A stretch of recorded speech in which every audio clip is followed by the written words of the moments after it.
প্রিয় শিক্ষার্থী, আসসালামু আলাইকুম। আশা করি সকলেই সুস্থ আছো, নিরাপদে আছো। তোমাদের সুস্থতা ও নিরাপদ জীবন আমাদের সবসময়কার প্রত্যাশা। মাইলস্টোন কলেজ কর্তৃক আয়োজিত অনলাইন পাঠদান কার্যক্রমে তোমাদের সবাইকে স্বাগতম জানাচ্ছি। আমি মোহাম্মদ নুরুজ্জামান আল ইমরান, প্রভাষক, বাংলা বিভাগ, মাইলস্টোন কলেজ। আজকের ক্লাসে নবম দশম শ্রেণীর বাংলা প্রথম পত্রের একটি গুরুত্বপূর্ণ কবিতা বঙ্গবাণী কবিতা নিয়ে আমরা আলোচনা করব। এই বঙ্গবাণী কবিতাটির আলোচনায় যাওয়ার পূর্বেই আমরা এই কবিতাটি রচনার প্রেক্ষাপট বা ইতিহাস একটু জেনে আসি।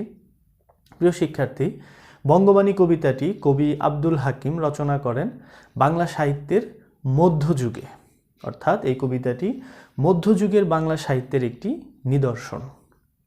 এই কবিতাটি রচনার সময়কাল বাংলার এই বঙ্গীয় জনপদের যে শাসন ব্যবস্থা, সেটি হচ্ছে যে মুসলমানদের শাসন বা মুসলিম শাসন ব্যবস্থার প্রচলন ছিল, অর্থাৎ মুঘল এবং সুলতানি আমল চলমান ছিল। এবং মুঘল এবং সুলতানদের যে নিজস্ব ভাষা আরবি ফার্সি, সেটিরই ব্যাপক প্রচার এবং প্রসার কিন্তু আমরা ওই সময়তে লক্ষ্য করি। জ্ঞান বিজ্ঞান চর্চা থেকে শুরু করে সব ধরনের প্রশাসনিক কার্যক্রমে এই আরবি ফার্সি ভাষার ব্যাপক প্রচলন ও প্রসার শুরু হয়। দ্বিতীয় আরেকটি কারণ হতে পারে, তৎকালীন সময়ে কিছু উন্নাসিক ধর্মান্ধ মুসলিম ছিল, যারা এই বাংলা ভাষাকে হিন্দুদের ভাষা বলে এক ধরনের অপপ্রচার চালানোর চেষ্টা চালায় এবং তারা এই এই এই প্রচার চালায় যে এই বাংলা ভাষায় জ্ঞান চর্চা করলে বা ধর্মচর্চা করলে সেটি প্রভুর নিকট বা সৃষ্টিকর্তার নিকট গ্রহণযোগ্য হবে না। এই প্রেক্ষাপটে আমাদের নিজস্ব মাতৃভাষা বাংলা ভাষা কিন্তু বিপর্যয়ের মুখোমুখি দাঁড়ায় এবং এই ভাষা, এই মিষ্টি মধুর বাংলা ভাষা কিন্তু ধ্বংসের দ্বার প্রান্তে এসে দাঁড়ায়। এই অবস্থা থেকে বাংলা ভাষাকে রক্ষা করবার জন্য এবং এই যে উন্নাসিক মুসলিমদের, এই ধর্মান্ধ মুসলিমদের অপপ্রচারের বিরুদ্ধে প্রতিবাদ করবার জন্য এবং বাংলা ভাষার প্রতি, মাতৃভাষার প্রতি শ্রদ্ধাবোধ জাগিয়ে তোলবার জন্য কবি আব্দুল হাকিম এই বঙ্গবাণী কবিতা রচনা করেন। ক্লাসের এই পর্যায়ে আমরা আজকের ক্লাসের শিক্ষণফল সম্পর্কে জেনে আসি, অর্থাৎ এই ক্লাস থেকে আমরা কি জানবো বা কি শিখবো সেই বিষয়টি এখানে তুলে ধরা হয়েছে। যেমন প্রথমেই রয়েছে কবি আব্দুল হাকিম সম্পর্কে আমরা বিস্তারিত জানব। দ্বিতীয়ত কবির মাতৃভাষা প্রীতি, অর্থাৎ বাংলা ভাষার প্রতি কবির যে প্রেম, যে ভালোবাসা, সেটি সম্পর্কে আমরা জানব। তৃতীয়ত বাংলা ভাষা বিদ্বেষীদের প্রতি কবির যে মনোভাব রয়েছে, সেটি কিন্তু স্পষ্টভাবে এখানে তুলে ধরা হয়েছে, সেই বিষয়টিও আমরা বিস্তারিত আলোচনা করব। বঙ্গবাণী কবিতাটি নবম দশম শ্রেণীতে কেন পাঠ্যসূচিভুক্ত করা হলো, কেন তোমাদের সিলেবাসে অন্তর্ভুক্ত করা হলো, সেই বিষয়টি আমরা এখন একটু জেনে আসি। প্রথমেই বলে রাখা ভালো যে প্রায় 400 বছর পূর্বে বাংলা ভাষায় রচিত একটা কবিতার পরিচয় আমরা কিন্তু এই বর্তমান সময়ে এসে পাচ্ছি এই বঙ্গবাণী কবিতার মাধ্যমে। আজ থেকে 400 বছর পূর্বে কেমন ছিল বাংলা ভাষা বা কেমন করে কবিতা লেখা হতো, সেটির একটি স্পষ্ট উদাহরণ কিন্তু এই বঙ্গবাণী কবিতা, এবং সেই সম্পর্কে তোমাদেরকে পরিচিত করে তুলবার জন্যই কিন্তু এই কবিতাটি তোমাদের পাঠ্যসূচিতে অন্তর্ভুক্ত করা হয়েছে। দ্বিতীয়ত মধ্যযুগীয় প্রেক্ষাপটে মাতৃভাষা ও স্বদেশের প্রতি বলিষ্ঠ শ্রদ্ধাবোধের প্রকাশ, অর্থাৎ এই যে মাতৃভাষার প্রতি প্রেম, স্বদেশ প্রেম, এই বিষয়গুলো ধারণা করা হয় এগুলো হয়তো আধুনিক সময়কার চেতনা বা আধুনিক চেতনার অংশবিশেষ, কিন্তু এই কবিতাটি কিন্তু সেটি প্রকাশ করছে না, বরং বলছে যে এই যে মাতৃভাষা এবং স্বদেশের প্রতি ভালোবাসা, এটি কিন্তু মধ্যযুগেও সমানভাবে বর্তমান ছিল। এই কবিতাটি কিন্তু তারই প্রমাণ হিসেবে তোমাদের সামনে তুলে ধরা হয়েছে। তৃতীয়ত বর্তমান প্রজন্মকে মাতৃভাষা ও স্বদেশের প্রতি আনুগত্যশীল হতে অনুপ্রাণিত করা। বর্তমান প্রজন্ম বলতে তোমাদেরকে, অর্থাৎ এই বর্তমান সময়ে যারা রয়েছে তাদেরকে নিজ দেশের প্রতি ভালোবাসা, নিজ ভাষার প্রতি প্রেম এবং মাতৃভাষা এবং স্বদেশের প্রতি শ্রদ্ধাশীল হতে, আনুগত্যশীল হতে উৎসাহিত করবার জন্য এই কবিতাটি কিন্তু তোমাদের পাঠ্যসূচিতে অন্তর্ভুক্ত করা হয়েছে। ক্লাসের এই পর্যায়ে আমরা বঙ্গবাণী কবিতার কবি আব্দুল হাকিম সম্পর্কে একটু জানব। আব্দুল হাকিম আনুমানিক 1620 খ্রিস্টাব্দে সন্দ্বীপের সুধারামপুর গ্রামে জন্মগ্রহণ করেন। এখানে দুটি তথ্য খুবই গুরুত্বপূর্ণ, একটি হলো সন্দ্বীপ, দ্বিতীয়টি হলো সুধারামপুর গ্রাম। তোমরা জানো এই সন্দ্বীপ হচ্ছে চট্টগ্রাম, বর্তমান চট্টগ্রাম জেলায় অবস্থিত একটি জায়গার নাম, এবং সেখানে একটি গ্রাম রয়েছে সুধারামপুর গ্রাম। এই গ্রামে কিন্তু তিনি জন্মগ্রহণ করেন আনুমানিক 1620 খ্রিস্টাব্দে। দ্বিতীয় যে গুরুত্বপূর্ণ তথ্য হলো কবি আব্দুল হাকিম মধ্যযুগের অন্যতম প্রধান কবি। বাংলা সাহিত্যের যে যুগ বিভাজন রয়েছে, অর্থাৎ আধুনিক যুগ, মধ্যযুগ, প্রাচীন যুগ, সেই অংশের মধ্যে মধ্যযুগের প্রধান কবি আব্দুল হাকিম। তার কবিতায় স্বদেশের ও স্বভাষার প্রতি ছিল অটুট অপরিসীম প্রেম। এবং আরও একটি গুরুত্বপূর্ণ তথ্য তোমাদেরকে জানিয়ে রাখি যে তার কালজয়ী কাব্যগ্রন্থ, কবি আব্দুল হাকিমের কালজয়ী রচনা হচ্ছে নূরনামা কাব্যগ্রন্থ। তোমরা বানানটি লক্ষ্য করো, দীর্ঘ উকার দিয়ে কিন্তু নূরনামা লিখিত, এবং এই নূরনামা কাব্যটি হচ্ছে কবি আব্দুল হাকিমের বিখ্যাত একটি কাব্যগ্রন্থ। এছাড়াও তার আরও কিছু কাব্যগ্রন্থ রয়েছে, যেমন ইউসুফ জুলেখা, লালমতি, সয়ফুল মুলক, শিহাবুদ্দিন নামা, নসিহত নামা। এছাড়াও কারবালা ও শহরনামা তার উল্লেখযোগ্য কাব্যগ্রন্থের অন্তর্ভুক্ত। এবং সর্বশেষ যে তথ্যটি আমাদের জানতে হবে সেটি হলো তিনি 1690 সালে মৃত্যুবরণ করেন, অর্থাৎ আনুমানিক 1620 খ্রিস্টাব্দে তার জন্ম এবং তার মৃত্যু হচ্ছে 1690 সালে। এই পর্যায়ে আমরা পাঠ পরিচিতি অংশে তোমাদেরকে দেখানোর চেষ্টা করছি যে এই যে বঙ্গবাণী কবিতাটি, এটি কিন্তু আব্দুল হাকিমের নূরনামা কাব্যগ্রন্থ থেকে সংকলন করা হয়েছে। এটি খুবই গুরুত্বপূর্ণ প্রশ্ন এবং বিভিন্ন পরীক্ষায় জ্ঞানমূলক এবং এমসিকিউ প্রশ্ন হিসেবে এটি এসে থাকে। এছাড়াও এই পাঠ পরিচিতি অংশে সম্পূর্ণ কবিতার একটি স্পষ্ট সারাংশ বা সারমর্ম প্রদান করা হয়েছে। অর্থাৎ তোমরা মূল কবিতাটি যেহেতু মধ্যযুগীয় বাংলা ভাষায় রচিত, সেক্ষেত্রে অনেক শব্দের অর্থ বা অনেক চরণের মর্মার্থ তোমাদের বুঝতে অসুবিধা হতে পারে। তার জন্য এই পাঠ পরিচিতি অংশে কিন্তু সম্পূর্ণ কবিতাটির একটি বিস্তারিত ব্যাখ্যা এখানে তুলে ধরা হয়েছে। এই জন্য তোমাদের প্রতি অনুরোধ থাকবে, অবশ্যই কবিতাটি পড়ার পূর্বে এই পাঠ পরিচিতি অংশ খুব ভালোভাবে আত্মস্থ করে নিবে। আমরা পুরো কবিতাটি সামনে বিস্তারিত পড়বার চেষ্টা করব, সুতরাং এই পাঠ পরিচিতি অংশ তোমরা নিজেরা বাসায় পড়ে নেবে। এতক্ষণ যে যুগ বিভাগের কথা বলছিলাম, তারই প্রেক্ষাপটে বাংলা সাহিত্যের মধ্যযুগের যে সময়কাল সেটি এখানে তুলে ধরা হয়েছে, অর্থাৎ 1201 খ্রিস্টাব্দ থেকে 1800 খ্রিস্টাব্দ সময় পর্যন্ত এই সময়কালকে বাংলা সাহিত্যের মধ্যযুগ নামে পরিচিত। যেহেতু আমাদের কবি আব্দুল হাকিম এই সময়ের ভেতরে জন্মগ্রহণ করেছেন, সুতরাং তাকে মধ্যযুগীয় কবি বলা হয়ে থাকে। এবং আরও একটি তথ্য, 1601 খ্রিস্টাব্দ থেকে 1699 খ্রিস্টাব্দ পর্যন্ত এই শতককে সপ্তদশ শতক নামে অভিহিত করা হয়। আমাদের কবি, বঙ্গবাণী কবিতার কবি আব্দুল হাকিম এই সময়ে তিনি পৃথিবীতে অবস্থান করছিলেন, অর্থাৎ তার জন্ম আনুমানিক 1620, মৃত্যু 1690, সুতরাং তাকে আমরা সপ্তদশ শতকের কবি বলতে পারি। তাহলে এখান থেকে আমরা দুটি তথ্য পেলাম, একটি হচ্ছে কবি আব্দুল হাকিম মধ্যযুগের কবি এবং তিনি সপ্তদশ শতকের কবি। নূরনামা মধ্যযুগের সাহিত্য রচিত বাংলা কবিতা বা বাংলা কাব্যগ্রন্থ, সেই সাথে সাথে সপ্তদশ শতকে রচিত বাংলা কাব্যগ্রন্থ।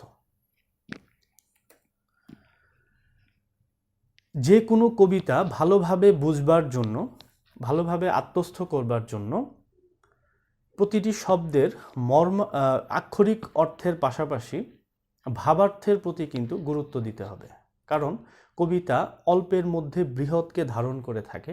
সুতরাং কবিতাটিকে ভালোভাবে জানবার জন্য, বুঝবার জন্য অবশ্যই প্রতিটি শব্দের যে ভাবার্থ রয়েছে সেই দিকে মনোযোগী হতে হবে।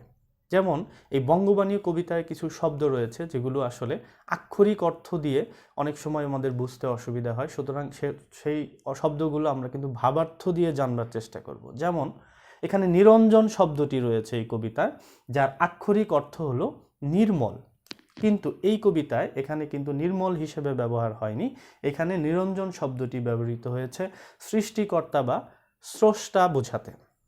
দ্বিতীয়ত, মারফত শব্দটিকে আক্ষরিক অর্থে মরমী সাধনা, কিন্তু এই কবিতায় মারফত শব্দের ভাবার্থ হলো আল্লাহ ও ধর্ম সম্পর্কে গভীর জ্ঞানকে নির্দেশ করছে। এছাড়াও আরও কিছু শব্দ রয়েছে, যেমন হিন্দে, হিন্দুয়ানি, হিন্দুর অক্ষর, এই সবগুলো শব্দ কিন্তু বাংলা ভাষাকে বোঝাতে ব্যবহার করা হয়েছে। আমরা যতবার এই কবিতার বঙ্গবাণী কবিতায় এই শব্দগুলো পাবো, ততবারই এই শব্দগুলোর ভাবার্থ হিসেবে আমরা কিন্তু বাংলা ভাষাকে উল্লেখ করব। তো চলো আমরা এই পর্যায়ে আমরা পুরো কবিতাটি লাইন বাই লাইন একটু বুঝবার চেষ্টা করি। প্রিয় শিক্ষার্থী বন্ধুরা, তোমাদের ক্লাসের প্রথম দিকে বলেছিলাম যে এটি কিন্তু মধ্যযুগে, বাংলা সাহিত্যের মধ্যযুগে রচিত একটি কবিতা, এবং মধ্যযুগীয় সাহিত্যের যে বৈশিষ্ট্য সেটিও কিন্তু এই কবিতার মধ্যে বর্তমান রয়েছে। মধ্যযুগীয় সাহিত্যের বা মধ্যযুগীয় কবিতার একটা বিশেষ বৈশিষ্ট্য হলো কবিতাটি কেন রচনা করা হচ্ছে বা এই কবিতাটি লেখার উদ্দেশ্য কি, সেটি কিন্তু কবিতার প্রথমেই তুলে ধরা হয়। এই বঙ্গবাণী কবিতাটিও কিন্তু তার ব্যতিক্রম নয়। যেমন কবিতার প্রথম এই 4টি চরণে কিন্তু লেখক কেন কবিতাটি রচনা করছেন, কি উদ্দেশ্য নিয়ে কবিতাটি রচনা করছেন, সেটি কিন্তু উনি বলবার চেষ্টা করেছেন। দেখি আমরা উনি কি বলেছেন। কিতাব পড়িতে যার নাহিক অভ্যাস, অর্থাৎ যারা কিতাব পড়তে পারছে না।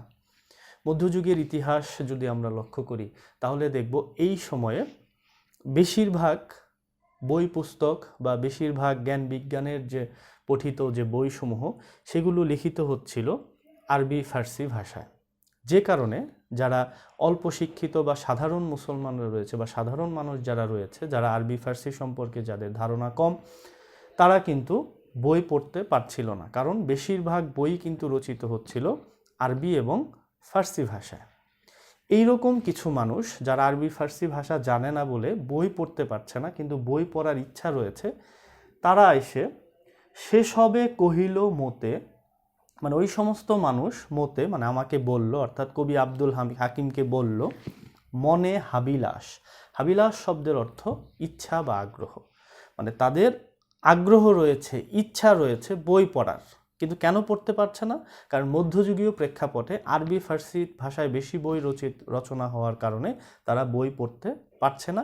তো ওই সমস্ত মানুষগুলো এসে লেখকের কাছে, কবির কাছে এসে অনুরোধ করলো, আমাদের মনের অনেক ইচ্ছা রয়েছে বই পড়বার জন্য, কিন্তু আমরা বই পড়তে পারছি না।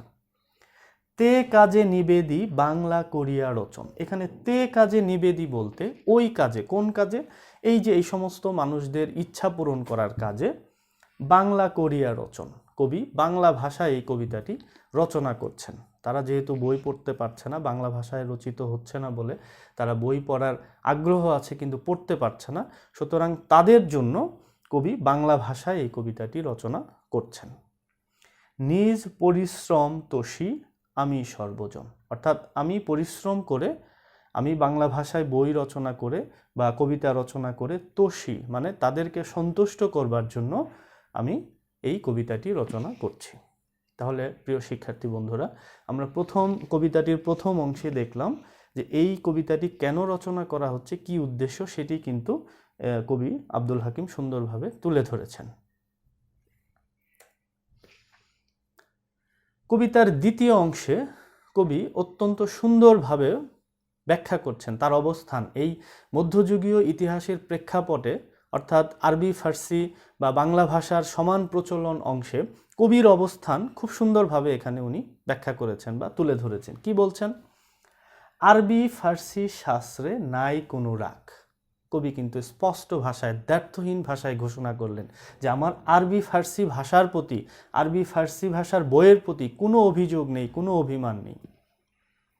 উদার চিত্তের কবি আব্দুল হাকিমের উদার মন মানসিকতার পরিচয় কিন্তু এখানে আমরা পাচ্ছি, যে আরবি ফার্সি ভাষার প্রতি তার কোনো অভিযোগ নাই। দেশি ভাষে বুঝিতে ললাটে পুরে ভাগ, তবে মাতৃভাষা চর্চাটা হওয়া জরুরি। দেশি ভাষা অর্থাৎ নিজ ভাষা বা মাতৃভাষাটা বুঝতে পারা, এটার দুটো অর্থ পড়তে পারে। ললাটে পুরে ভাগ, এই কথাটির দুটো অর্থ হতে পারে। একটি হতে পারে যে যারা দেশি ভাষা বুঝতে চায় না বা বুঝে না, তাদের কপাল আসলে পোড়া। এখানে ভাগ মানে ভাগ্য, পুরে বলতে পোড়া বোঝানো হয়েছে। দ্বিতীয়তে যে অর্থটি হতে পারে সেটি হচ্ছে যে দেশি ভাষা বুঝলে বা দেশি ভাষায় জ্ঞান চর্চা করলে তার ভাগ্যের উন্নয়ন ঘটবে। সুতরাং কবি আব্দুল হাকিম খুব সুন্দরভাবে বুঝিয়ে দিলেন যে আরবি ফার্সি ভাষার প্রতি আমার কোনো অভিযোগ নেই, তবে দেশি ভাষার চর্চাটা হওয়া জরুরি, কারণ দেশি ভাষা চর্চা করলে আমাদের ভাগ্যের উন্নয়ন ঘটবে। আরবি ফার্সি হিন্দে নাই দুই মত। কবি অত্যন্ত সুন্দর করে বলছেন যে আরবি ভাষা, ফার্সি ভাষা, হিন্দে মানে বাংলা ভাষার আলাদা কোনো মর্যাদা নাই, পৃথিবীর সকল ভাষার মর্যাদাই সমান। যদি বা লেখয়ে আল্লাহ নবীর সিফত, এখানে আল্লাহর সিফত বলতে আল কোরআন এবং নবীর সিফত বলতে হাদিসকে বোঝানো হচ্ছে। যে যদিও আরবি ফার্সি ভাষায় আল কোরআন এবং হাদিস লিখিত হয়েছে, কিন্তু তাই বলে পৃথিবীতে আরবি ফার্সি বাংলার আলাদা কোনো মর্যাদা নেই। আরবিও একটি ভাষা, ফার্সিও একটি ভাষা, ঠিক তেমনি বাংলাও একটি ভাষা। সুতরাং সবাই সমান, সকল ভাষাই সবার কাছে সমান। এই অংশে কবি এই কথাগুলো বলতে চেয়েছেন। বঙ্গবাণী কবিতার তৃতীয় অংশে সুগভীর ধর্মতত্ত্ব ব্যাখ্যা করেছেন। অর্থাৎ যে সমস্ত উন্নাসিক মুসলমান, ধর্মান্ধ মুসলমান তাদের নিজ মাতৃভাষাকে অবজ্ঞা করে আরবি ফার্সির প্রতি তাদের আগ্রহ বেশি, বা আরবি ফার্সি ভাষার প্রতি যাদের অনুরাগ রয়েছে, বাংলা ভাষার প্রতি অবজ্ঞা রয়েছে, সেই সকল উন্নাসিক এবং ধর্মান্ধ মুসলমানদেরকে তিনি খুব সুন্দরভাবে বুঝিয়ে দিচ্ছেন যে তোমাদের চেতনা বা তোমাদের ধারণা কিন্তু ভুল। কিভাবে বলছেন দেখো। যেই দেশে যেই বাক্য কহে নরগণ, এখানে নরগণ বলতে মানুষদেরকে বোঝানো হয়েছে। বলা হচ্ছে যে যেই দেশের মানুষ যে ভাষায় কথা বলে সেই বাক্য বুঝে প্রভু আপে নিরঞ্জন। অর্থাৎ সেই বাক্য বলতে সেই ভাষা, যে দেশের মানুষ যে ভাষায় কথা বলুক না কেন সেই ভাষা প্রভু নিরঞ্জন, এখানে সৃষ্টিকর্তা অর্থে ব্যবহার হয়েছে, যে প্রভু নিরঞ্জন আপে বলতে স্বয়ং নিজে বুঝতে পারেন। অর্থাৎ তার কোনো দুভাষীর দরকার পড়ে না, অর্থাৎ তাকে অন্য কাউকে বুঝিয়ে দিতে হয় না। সৃষ্টিকর্তা স্বয়ং নিজে, আপে মানে নিজে, নিরঞ্জন বলতে সৃষ্টিকর্তা, সেই ভাষা বুঝতে পারেন। অর্থাৎ মানুষ যে ভাষাতেই কথা বলুক না কেন মহান সৃষ্টিকর্তা, অর্থাৎ আমাদের এখানে কিন্তু সুগভীর ধর্মতত্ত্ব এখানে প্রকাশ করে। অর্থাৎ সৃষ্টিকর্তা যে মহান এবং তিনি যে সর্বজ্ঞ, সর্বজ্ঞানী, সেটি কিন্তু প্রকাশ করা হচ্ছে এই লাইনটির মাধ্যমে। অর্থাৎ উনি বলছেন যে যে দেশের মানুষ যে ভাষাই কথা বলুক না কেন সেই ভাষা প্রভু নিরঞ্জন স্বয়ং নিজেই বুঝতে পারেন। সর্ববাক্য বুঝে প্রভু কিবা হিন্দুয়ানি, এখানে সর্ববাক্য বলতে পৃথিবীর সব ভাষা এবং হিন্দুয়ানি বলতে বাংলা ভাষাকে বোঝানো হয়েছে। অর্থাৎ প্রভু যিনি, তিনি কিন্তু সকল ধর্মের সকল মানুষের মুখের ভাষাই বুঝতে পারেন।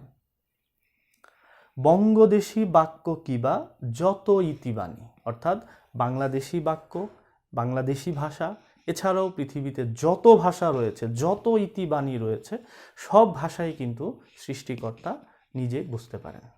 খুব সুন্দরভাবে ওই সমস্ত মূর্খ মুসলমানদের, ধর্মান্ধ মুসলমানদেরকে তিনি বুঝিয়ে দিচ্ছেন যে তোমরা যে প্রচার করছো, বাংলা ভাষাকে অবজ্ঞা করছো, অবহেলা করছো, তোমাদের এই ধারণা কিন্তু সম্পূর্ণ ভুল।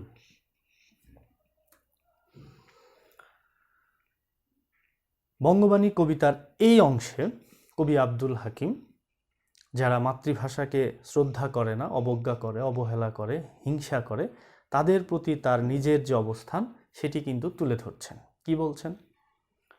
মারফত ভেদে যার নাহিক গমন, এখানে মারফত শব্দের অর্থ ইসলাম ধর্ম সম্পর্কে বা ধর্ম সম্পর্কে যে সুগভীর জ্ঞানের যাদের অভাব রয়েছে, অর্থাৎ ধর্ম সম্পর্কে যাদের জ্ঞানের অভাব রয়েছে তাদেরকে বলছে হিন্দুর অক্ষর হিংসে সে সবের গণ। হিন্দুর অক্ষর বলতে বাংলা ভাষা, আগেই বলেছি যে যারা আসলে ধর্ম সম্পর্কে জানে না, বোঝে না, মূর্খ, তারাই কেবল বাংলা ভাষাকে কি করে, এটা হিন্দুদের ভাষা বলে বা এটা হিন্দুর অক্ষর বলে হিংসা করে। এরপরে কবি বলছেন, যে সবে বঙ্গে তো জন্মে হিংসে বঙ্গবাণী, অর্থাৎ যে সকল মানুষ এই বাংলায় জন্মগ্রহণ করে এই বাংলার আলো বাতাসে বড় হয়ে বাংলা ভাষাকে যারা অবজ্ঞা করে, অবহেলা করে, সেসব কাহার জন্ম নির্ণয় ন জানি। কবি খুব দ্ব্যর্থহীনভাবে বলছেন যে তাদের জন্ম পরিচয়ে সমস্যা রয়েছে। অর্থাৎ যারা বাংলাদেশে জন্মগ্রহণ করেছে কিন্তু নিজ মাতৃভাষাকে অবজ্ঞা করছে, হিংসা করছে, তাদের জন্ম পরিচয়ের কিন্তু সমস্যা রয়েছে। অর্থাৎ তাদেরকে তিনি পরগাছা বলে উল্লেখ করেছেন। অর্থাৎ তাদের কোনো শেকড় নেই, তারা কিন্তু পরগাছা হয়ে অন্য গাছের সাহায্যে তারা জীবন ধারণ করছে। অর্থাৎ তাদের জন্ম পরিচয় নিয়ে কিন্তু তিনি প্রশ্ন তুলেছেন। তারপর তাদেরকে কি বলেছেন দেখো, দেশি ভাষা বিদ্যা যার মনে ন জুয়ায়, এখানে ন জুয়ায় হবে, নিজ দেশ ত্যাগী কেন বিদেশও ন যায়। অর্থাৎ এই দেশ, এই দেশের ভাষা, এই দেশের জ্ঞান যার মনকে তৃপ্ত করতে পারে না, শান্তি দিতে পারে না, তাদেরকে আর এই দেশে থাকার প্রয়োজন নেই। তারা এই দেশ ত্যাগ করে বিদেশে চলে যাওয়ার পরামর্শ দিয়েছেন কবি আব্দুল হাকিম। অর্থাৎ এই যে কবির ক্ষোভ, মাতৃভাষা বিদ্বেষীদের প্রতি কবির যে ক্ষোভ, এটি কিন্তু নামান্তরে কবি আব্দুল হাকিমের স্বদেশ প্রেমকে জাগিয়ে তুলছে, মাতৃভাষা প্রেমকে জাগ্রত করে তুলেছে। কবির শেষ দুই চরণে কবি বলছেন, মাতা পিতা মহ ক্রমে বঙ্গে তো বসতি। মাতা মহ পিতা মহ, অর্থাৎ মাতার মাতা পিতার পিতা, অর্থাৎ আমাদের যারা পূর্বপুরুষ রয়েছে তারা কিন্তু কালক্রমে, বংশানুক্রমে এই বাংলায় বসবাস করে আসছে। দেশি ভাষা উপদেশ মনে হিতৌতি, অর্থাৎ এই যে আমাদের পূর্বপুরুষরা বংশানুক্রমে আমাদেরকে যে জ্ঞান, যে শিক্ষা তারা আমাদেরকে দিয়ে গিয়েছেন, যে উপদেশ তারা আমাদের কাছে রেখে গিয়েছেন, মাতৃভাষায় তারা যে বর্ণনায় আমাদেরকে সমৃদ্ধ করে গিয়েছেন, সেটি আমাদের জন্য কল্যাণকর, সেটি আমাদের জন্য হিতকর। অর্থাৎ এই মাতৃভাষা এবং মাতৃভাষায় অর্জিত জ্ঞান এবং আমাদের পূর্বপুরুষদের যে উপদেশ, সেটিই কিন্তু আমাদের জন্য অনেক বেশি কল্যাণকর। এই হলো বঙ্গবাণী কবিতার প্রত্যেকটি লাইনের ব্যাখ্যা।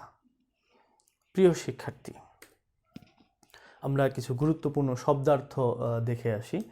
এখানে হাবিলাস শব্দের অর্থ কিন্তু ইচ্ছা বা প্রবল ইচ্ছা বা অভিলাষ বোঝানো হয়েছে। সিফত শব্দের অর্থ গুণ। নিরঞ্জন এর আক্ষরিক অর্থ নির্মল, কিন্তু এখানে সৃষ্টিকর্তাকে বোঝানো হয়েছে, তোমরা জানো। বঙ্গবাণী মানে হচ্ছে বাংলা ভাষা। মারফত শব্দের আক্ষরিক অর্থ মরমী সাধনা, কিন্তু এখানে আল্লাহকে সম্যকভাবে জানার জন্য যে সাধনা, সেই অর্থে এখানে ব্যবহার হয়েছে। জুয়ায় শব্দের অর্থ যোগায়। সপ্তদশ শতকে রচিত এই কবিতাটি, তোমরা সেটি জানো। এখানে আরও একটি গুরুত্বপূর্ণ শব্দার্থ আপে শব্দের অর্থ স্বয়ং বা আপনি, নিজে নিজে। এছাড়াও আরও কিছু শব্দার্থ রয়েছে যেগুলো তোমরা পড়ার সময় ভালোভাবে আত্মস্থ করে নিবে। প্রিয় শিক্ষার্থী, আমরা পুরো কবিতাটি আলোচনা করলাম। এখন এই কবিতা থেকে, বঙ্গবাণী কবিতা থেকে কোন কোন বিষয়গুলোকে কেন্দ্র করে সৃজনশীল প্রশ্ন হতে পারে, সেই বিষয়টি এখানে তুলে ধরবার চেষ্টা করেছি। প্রথমেই মাতৃভাষার প্রতি কবির গভীর শ্রদ্ধাবোধ ও অনুরাগ, অর্থাৎ এই বঙ্গবাণী কবিতার ভেতর দিয়ে কবি আব্দুল হাকিমের বাংলা ভাষার প্রতি, মাতৃভাষার প্রতি যে শ্রদ্ধাবোধ ও অনুরাগ প্রকাশ পেয়েছে, সেটিকে কেন্দ্র করে কিন্তু সৃজনশীল প্রশ্ন হতে পারে। দ্বিতীয়ত, ধর্ম বর্ণ নির্বিশেষে সকল মানুষের মুখের ভাষাই সৃষ্টিকর্তার নিকট গ্রহণযোগ্য। অর্থাৎ যে ধর্মান্ধ মুসলমানরা প্রচার করছিল যে আরবি ফার্সি ভিন্ন অন্য কোনো ভাষা সৃষ্টিকর্তার নিকট গ্রহণযোগ্য হবে না, সেই ধারণাটি কিন্তু সম্পূর্ণ ভুল প্রমাণ করেছে এই কবিতাতে। সুতরাং এই যে সব ধর্ম বর্ণ নির্বিশেষে সকল মানুষের মুখের ভাষায় যে সৃষ্টিকর্তা বুঝতে পারেন বা বুঝতে সক্ষম, সে বিষয়টি নিয়েও কিন্তু, অর্থাৎ এই যে ধর্মান্ধ মুসলিমদের যে ভুল অপপ্রচারের বিরুদ্ধে যে ব্যাখ্যা, সেটিকে কেন্দ্র করে কিন্তু সৃজনশীল প্রশ্ন হতে পারে। তৃতীয়ত, মাতৃভাষা অবজ্ঞাকারীদের প্রতি কবির ক্ষোভ ও ঘৃণা, অর্থাৎ যারা এই নিজের ভাষা, নিজের মাতৃভাষাকে অবজ্ঞা করতে চায়, অবহেলা করতে চায়, তাদের প্রতি কবির যে ঘৃণার বোধ রয়েছে, যে ক্ষোভ রয়েছে, সেটিকে কেন্দ্র করেও কিন্তু সৃজনশীল প্রশ্ন হতে পারে। চতুর্থত, মাতৃভাষা সবার বোধগম্য ও সকলের জন্য কল্যাণকর। অর্থাৎ এই নিজ দেশের মাতৃভাষা, অর্থাৎ নিজের মাতৃভাষা যত বেশি প্রচার হবে, প্রসার পাবে, সেই দেশ, সেই জাতি কিন্তু তত বেশি সমৃদ্ধির পথে এগিয়ে যাবে। অর্থাৎ মাতৃভাষা কিন্তু জাতির সমৃদ্ধির পথের অন্যতম নির্ণায়ক হিসেবে কাজ করে। সুতরাং এই বিষয়টি নিয়েও কিন্তু তোমাদের সৃজনশীল প্রশ্ন হতে পারে। প্রিয় শিক্ষার্থী, আমরা বঙ্গবাণী কবিতা সম্পর্কে দীর্ঘ আলোচনা করলাম। ক্লাসের শেষ পর্যায়ে আসলে এ কবিতার আলাদা করে কোনো অনুধাবন প্রশ্ন হয় না, প্রত্যেকটি লাইনই কিন্তু অনুধাবনের জন্য গুরুত্বপূর্ণ। প্রিয় শিক্ষার্থী, আমরা ক্লাসের একদম শেষ পর্যায়ে চলে এসেছি। আজকের আলোচনা থেকে বঙ্গবাণী কবিতা সম্পর্কে তোমাদের ধারণা স্পষ্ট হয়েছে, সেই আশা রেখে আজকের মতো এখানেই শেষ করছি। সবাই সুস্থ থেকো, নিরাপদে থেকো, তোমাদের সর্বাঙ্গীন সাফল্য কামনায় আজকের মতো আল্লাহ হাফেজ।